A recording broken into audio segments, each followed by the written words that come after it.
can't do an impression of him, but the bullshit he came. Oh, he definitely didn't speak like that. We got some good numbers on this. I'm Donald Trump. My name's not Phil Boone. That's what you sound like. Do I? Yeah. Ricky, rate my impression of Chris. Scale of 1 to 10. Oh, I'm Chris Barnes. Oh, solid 10. That's exactly.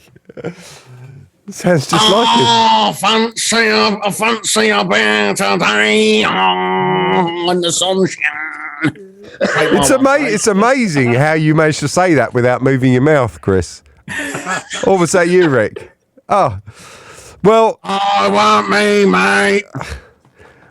It's a good point to move on to the section of the show which people are colloquially calling on the internet in chat forums everywhere the northern bit, because it is Chris's album of bloody week Chris's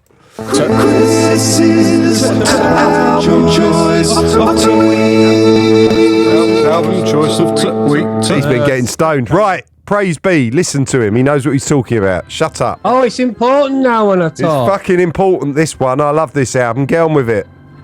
So this album is Hysteria by Def Leppard. No, fuck the off. album of the week is the incredible Modern Life is Rubbish. This is Lily's vinyl copy by Blur. They were at risk of being dropped by their record label in the back end of 92, start of 93. And managed to completely pull themselves out of the shit by making the best album of their career. I know they're well known for Park Life and for the later stuff in their career, but the true Blur fan knows that this is the best album they ever made. I would like to bring in my esteemed guest, Mr. David Fowler, at this point to chat with me about the merits of this wonderful piece of music. David.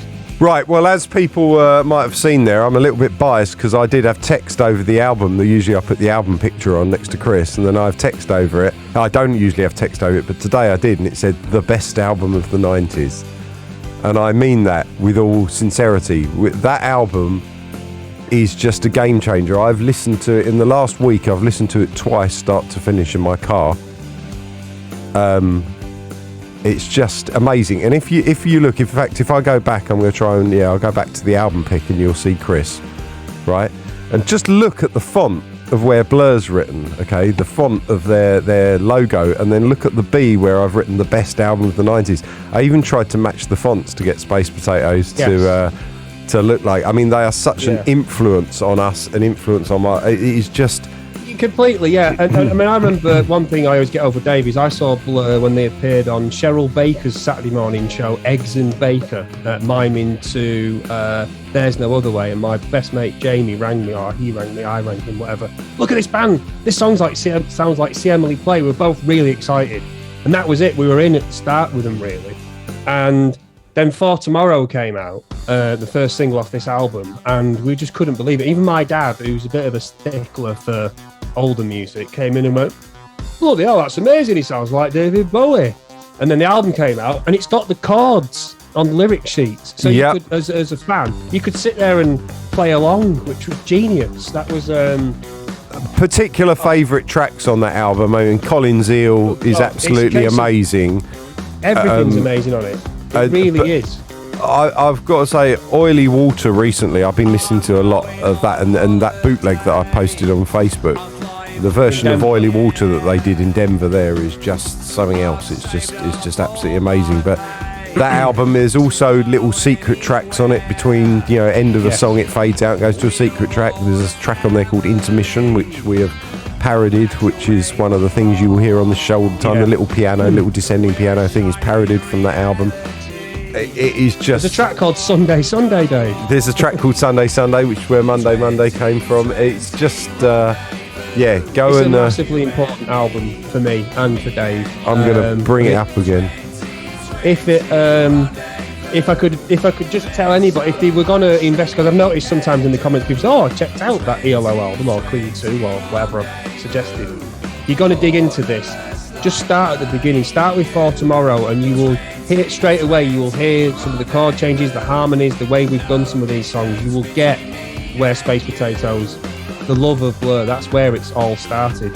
The very first gig Dave and I did in the band that we're in together with Ricky, to sort of calm pre-show nerves, we actually just put this album on and listened to it. I remember us in that dressing room with all red walls. There's a picture of me playing your 72 Strat in a check shirt. That happened that day, but we were listening to this album just to sort of, because it's just a comforting experience, isn't it? Because we know it so well. Oh, what an album! And the whole bit in Wish I Wasn't Here where it breaks down. In fact, you don't really hear that on the album. It was the single version of For Tomorrow that had the extended, or not the single, sorry, the extended Primrose Hill mix with the extended with the brass, but it was the way they did it live. It's so good. It is one of my favourite albums of all time. I'm so glad that Chris picked it. It's one of Chris's favourite albums of all time. Can we just talk about what's on the front of the cover, though? And yes, Ricky and I both trained it. He's got Mallard on the front cover. But do it again to the camera so they can see it. So lift it up a bit. Oh, look at there we go. A mallard. Tell us about mallards then. I know nothing about mallards. Mallards, it's not plural, it's just one. It's an A4. No, I'm saying about just the... Yeah, that is the fastest steam locomotive in the world. In July the 3rd, 1938, it went 126 miles an hour. Right, and there is a plaque on the East Coast Main Line of the exact point where it broke that record. And look at that, the viewing figures have disappeared. Brilliant. Now, listen, just put this on, and it's like watching a behind-the-scenes documentary on Space Potatoes, because we'll go, right, I get it. Yeah. Honestly, starting blocks. That album, everyone should know every word of every song. Yeah. So there we go. Trev goes, never heard it.